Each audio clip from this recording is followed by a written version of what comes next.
Rockstar may be famous for its bloody tales of vengeance in the Grand Theft Auto series, but there's another open-world game it's known for, and no, I'm not talking about a new table tennis title. Midnight Club LA has finally hit the streets, so let's see how the shift from Liberty City to the City of Angels has fared for Rockstar. The game is the series' first appearance on the 360 and PS3, and it is a rather pretty debut. Los Angeles has been brought to life and operates as a Cliff Notes version of the actual city. That is to say that there are many familiar landmarks to run into, but it's not as tedious to drive as the real thing. There are lots of interconnecting freeways and shortcuts, and even a smattering of winding paths in the outskirts of LA, so the city is quite fun to explore. Overall, the sense of scale is rather impressive. The entire game is a very slick interface that's designed to get you into races fast. An important part of this is the GPS system. Press a button and your view zooms straight up into the clouds to give you an overhead view of the city. From here you can scout out shortcuts, tag races you want to drive to, and much more. I do have a couple issues though.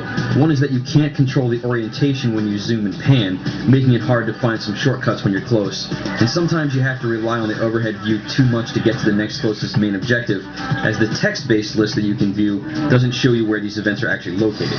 But these are somewhat small complaints, and the GPS system is really awesome overall. In terms of actual racing, the game is very solid. It handles great, the general physics feel right, and the differences between the different vehicles are very pronounced.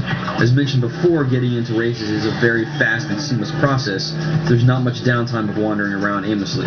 The types of races are also varied. You can challenge certain racers on the highway, there are delivery missions, and tons of variations on standard race setups. This all works well, except that sometimes the race markers are misleading. They can be tucked away around the corner when they should be at the corner to tell you to take the turn. You will also have to deal with the cops quite a bit, and this can bog down the pacing a little bit, as it can take some time to shake them and you might want to get right back into the races. So the interface, racing, and graphics are all solid, though unfortunately there is one problem. It's really, really hard. The challenge is one thing, but the game uses rubber banding techniques and difficulty scaling to make the races harder than they should be. Guys will beat you off the line like they have a warp drive in their car, and they'll stay in front of you even if you boost. It is possible to catch back up to them, but you'll often then just see them boost past you again.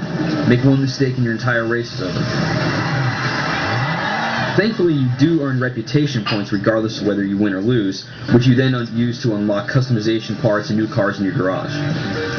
Midnight Club Los Angeles is a great racing experience overall. It does have some minor problems, but the overall style and gameplay overcome these faults by and large. Factor in some very solid multiplayer options and sweet customization, and you have a series that keeps moving. Just don't expect an easy time on the streets.